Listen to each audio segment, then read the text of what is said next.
Good morning, જય માતાજી. સ્વાગત છે મારા વ્લોગમાં. અમે તો સવારમાં આવી જઈશ પોણી વાળવા એરંડામાં. તો પોણી ચાલુ છે એરંડામાં. અને ઈગવીના પપ્પા તો જ્યાં સોયાબીન કપાવા મજૂર કામ કરું છે એટલી મને પાહણ. અને મને અહીંયા ઠંડી પોણી વાળવા મૂકી છે. અને આપણે એરંડા છો પોણી ચાલુ છે.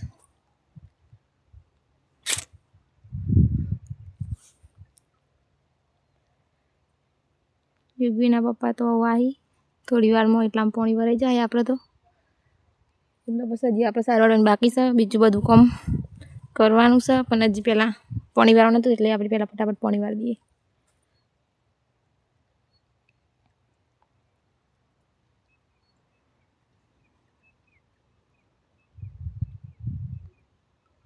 સામત બહુ ઠંડી લાગે છે પોણી વાળતા ગાય. આપણે અહીંયા હતા ખેતરમાં આવી કામ કરતા હતા.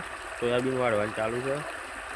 સોયાબીન કપાવડાતા હતા ને એ બધું કામ કરતા હતા. આપણે ઈગુની મમ્મી મૂકી હતી દિવેલામાં પાણી વાળવા માટે.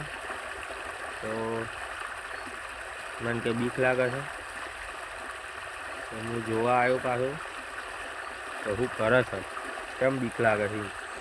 હવે તો અહીંયા ચોખ્ખામાં છે તો બી હશે આટલી.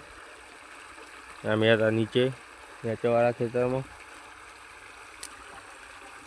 તો એકલી પાણી વાળે જાય છે. આજે મોટો ખેડૂત બનાવી દીધી છે યુગીની મમ્મીની.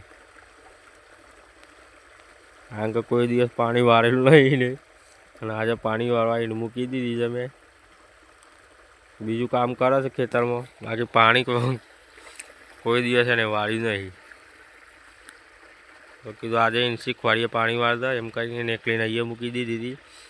તો કે મારા તો પાણી ફૂટી જાય છે ને આમ છે ને તેમ છે એમ કરે જતી હતી. તો કીધું આપણે જોઈ આવીએ કેવું પાણી વાળે છે.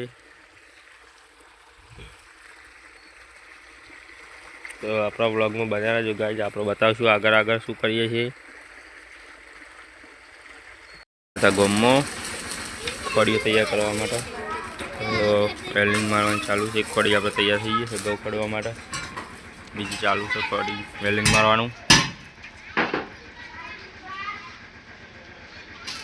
રેલિંગ ચાલુ છે ગાઈઝ. આપણે બે કડી તૈયાર થઈ જાય પછી જવાનું ખેતરમાં પડવા માટે ભાગ જણ હાલવા માટે. ગમમાં આવી જાય, ગમમાં દુકાન છે આવી જઈએ આપણે. તો ગામ વચ્ચે જ દુકાન જગાવી છે અમારે રેલિંગવાળા ભાઈની. નેત્રામલી ગામ વચ્ચે જ છે દુકાન. આજુબાજુના કોઈને કામ કરાવવું હોય તો આની દુકાન ચામુંડા વેલ્ડિંગ વર્કર્સ નામ છે દુકાનનું. દરેક કામ કરી આલો છે ભાઈ. આ બાજુ આવીએ તો ગેટની અંદર જ છે, ગેટને અડીને જ છે દુકાનો મારા ભાઈની. આ છે ગામનો ગેટ. મેન ગેટની બાજુમાં જ દુકાન છે. આ એક દુકાન છોડીને બીજી નંબરની દુકાન છે એમની.